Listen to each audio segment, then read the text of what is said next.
नमस्कार भक्तों, स्वागत है आप सभी का हमारे चैनल भक्ति महोत्सव में। आज हम आपको पुरुषोत्तम मास का 11वां अध्याय सुनाने जा रहे हैं। तो चलिए शुरू करते हैं 11वां यानी कि एकादश अध्याय।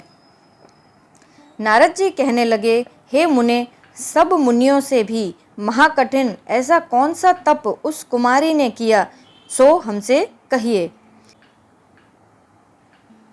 श्री नारायण कहने लगे, वह कल्याणी सनातन शिव का अत्यंत उग्र तप करने लगी, जिनके सर्पों के आभूषण नंदी भृंगी से सेवित 24 तत्वों और तीनों गुणों से स्तुति किए गए महा 8 सिद्धियों और प्रकृति पुरुष स्तुत और जटा मुकुट से शोभित भाल में अर्धचंद्र ऐसे शिव को उद्देश्य करके वह बाला ग्रीष्म ऋतु के सूर्य में पंचाग्नि में स्थित हो दुष्कर तप करने लगी। हेमंत तथा शिशिर ऋतु में ठंडे जल में स्थित मुख जल के ऊपर इस प्रकार दिखाई देता रहा जैसे जल के ऊपर कमल शोभायमान होता है। उनका ऐसा उग्र तप सुनकर इंद्र महाचिंता को प्राप्त हो गया। हे अर्जुन, सब देवताओं को और महर्षियों को सराहने योग्य ऐसे उग्र तप में प्रवृत्त हुई।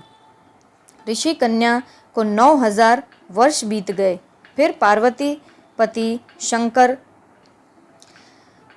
ने इनके तप से प्रसन्न होकर अपना अगोचर रूप दिखाया। उस रूप को देखकर वह कन्या झटपट खड़ी हो गई, मानो उसकी देह में प्राण आ गए हो। तप से उसका शरीर जो दुर्बल हो गया था, मानो हष्ट पुष्ट हो गया।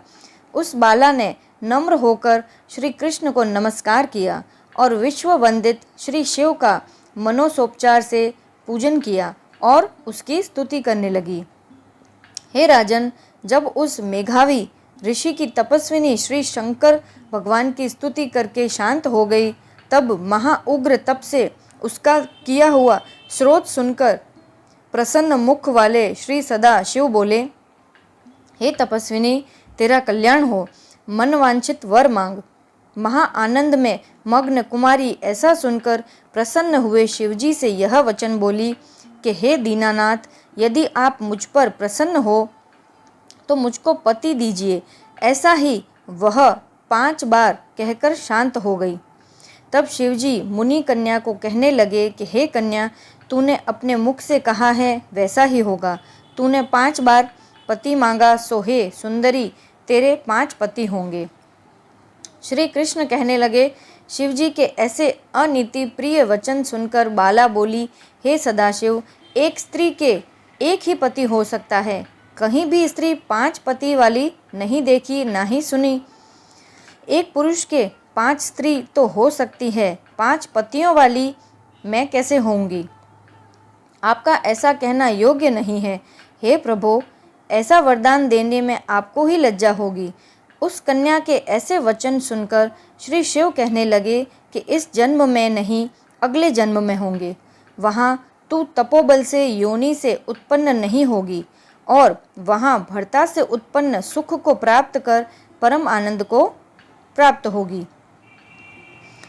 दुर्वासा मेरा ही रूप है, तूने उसका तिरस्कार किया। यदि दुर्वासा कोपायमान हो जाए तो तीनों लोकों को जला देते हैं। तूने अत्यंत ब्रह्म तेज का तिरस्कार किया और तूने भगवान के प्रिय पुरुषोत्तम मास का व्रत नहीं किया, जिसको श्री कृष्ण ने सब ऐश्वर्य सौंप दिया है। हे बाले, मैं ब्रह्मादिक देवता और तपस्वी जिन श्री भगवान की आज्ञा नहीं टाल सकता, तूने उनको नहीं पूजा और अनादर किया, इसलिए तेरे 5 पति होंगे। हे बाले, जो पुरुषोत्तम मास की निंदा करता है वह घोर नरक में जाता है। उसके विपरीत कभी भलाई नहीं हो सकती। जो पुरुषोत्तम मास के भक्त हैं वह पुत्र पौत्र और धन से युक्त हैं, इस लोक तथा परलोक की सिद्धि को प्राप्त होते हैं। हम सब देवता भी पुरुषोत्तम की सेवा करते हैं। इस प्रकार कहकर श्री नीलकंठ महादेव तत्काल अंतर्ध्यान हो गए। तब वह बाला चकित रह गई।